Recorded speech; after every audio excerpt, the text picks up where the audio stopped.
Bismillahirrahmanirrahim. Assalamualaikum warahmatullahi wabarakatuh. Alhamdulillah wassalatu wassalamu ala khairi khalqillah wa ala alihi wa sahbihi wa man ihtada. Amma ba'd. Terkadang di dalam menjalankan ibadah puasa itu kita diuji dengan sesuatu yang menjadikan kita kadang-kadang terceplos ucapan yang kurang pantas. Ya, terkadang terceplos kalimat-kalimat yang tidak seharusnya kita ucapkan. Baik karena mungkin anak nakal yang punya anak, atau mungkin rekan kerja yang ada saja ulahnya. Ya, intinya kita masing-masing ya ada potensi untuk mengucap ucapan yang tidak layak untuk kita ucapkan. Kita ada potensi keluar dari lisan kita kata-kata yang tidak seharusnya kita katakan. Ya. Ini terlebih ibu-ibu, terlebih kalangan ummahat. Kadang-kadang anaknya nakal, disuruh mandi tidak segera mandi. Ya, terkadang suaminya ada saja ya, sehingga marah dan lain-lain.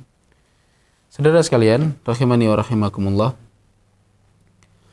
kita perlu untuk betul-betul menjaga lisan kita di luar Ramadan, lebih-lebih di bulan Ramadan.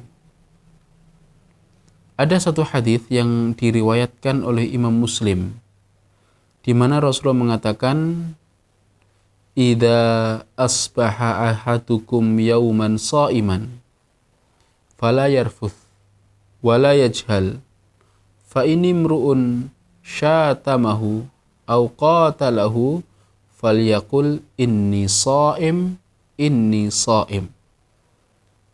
Apabila salah seorang dari kalian berpuasa di suatu hari, maka janganlah ia berkata-kata kotor. Jangan pula berbuat kesia-siaan. Dan bila ia dicaci oleh seseorang atau ada yang menyerangnya, maka hendaknya dia mengucapkan, "Aku sedang berpuasa. Aku sedang berpuasa." Di hadis ini Rasulullah Shallallahu Alaihi Wasallam melarang kita untuk mengucapkan hal yang buruk, dan bahkan seandainya ketika ada orang yang mencela kita tidak diperbolehkan untuk membalas dengan celaan, tapi kita ucapkan, saya puasa. Saudara sekalian, rahimani wa rahimakumullah, lebih-lebih ucapan kotor ataupun kata-kata yang pedas, kata-kata yang tidak pantas, itu memang benar-benar harus dihindari oleh seorang muslim, dan bukan tabiat seorang muslim dia gampang mengucapkan ucapan yang tidak layak, bukan tabiat mereka. Dalam satu hadis Rasulullah mengatakan, laisal mu'minu billa'an wala ta'an wala kalamal fahish, atau kama qala Nabi. Seorang mukmin itu bukan orang yang ahli melaknat, bukan orang yang ahli mencela, bukan pula orang yang ahli berujar kata-kata yang tidak pantas, kata-kata kotor. Ya, sekali lagi kita tahan lisan kita, karena lisan ini memang tidak bertulang, tapi dia lebih berbahaya daripada pedang. Berapa banyak konflik disebabkan lisan, perceraian disebabkan lisan. Seorang anak kemudian mengurung diri, patah hati, kemudian menjadi anak yang bermasalah gara-gara lisan kita. Berapa banyak rencana-rencana gagal gara-gara lisan kita. Ramadan ini adalah madrasah bagi kita agar kita berusaha menjaga lisan kita dari hal-hal yang tidak layak kita ucapkan. Karena dosa itu tidak hanya sekedar kita nampar orang, tidak hanya sekedar kita mengambil harta orang, lisan itu juga luar biasa.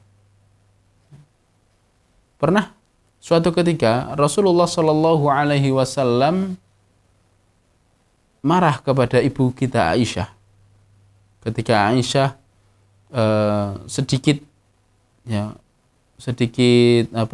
berucap tentang madunya, ya, tentang istri Rasulullah yang lain dengan ucapan ada nada merendahkan.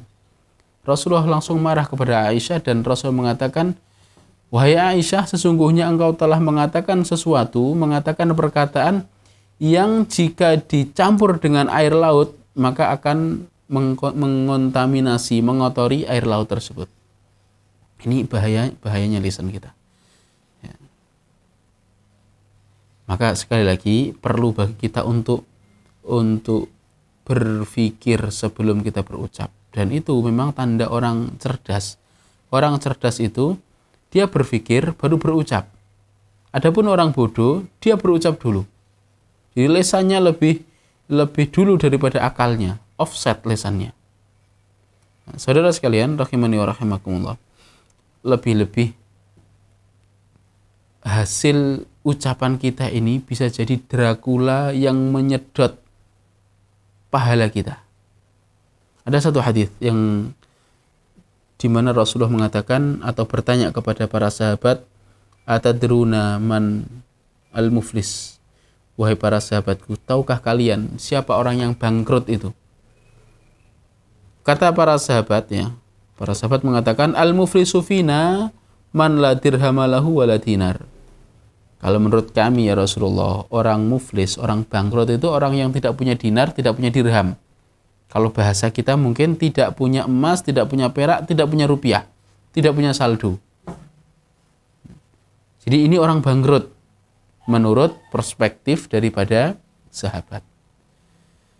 Rasulullah mengatakan, innal muflis min ummati, sesungguhnya orang yang bangkrut dari umatku itu, man ya'ti yaumal qiyamati, ya, orang yang datang di hari kiamat, bisolatin wasyamin wa zakat, dengan membawa pahala solat, dengan membawa pahala puasa. Ya, ini ada kata-kata siam, membawa pahala puasa, membawa pahala zakat. Wa ya'ti qad syatama hadza wa qadhafa hadza wa akala mala hadza wa safaka dama hadza wa daraba hadza.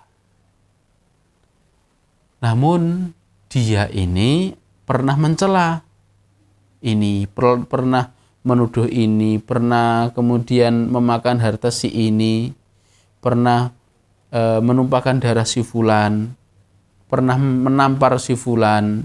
Maka kata Rasulullah, fayu'ta hadza min hasanatihi wa hadza min hasanatihi.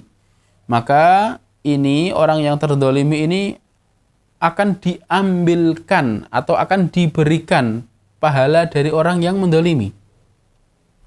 Ya, ini dikasih jatah pahala, ini dikasih jatah pahala. Jadi orang-orang yang terdolimi ini akan mendapatkan hadiah pahala yang mana itu diambil dari saldo pahala orang yang dolim tersebut.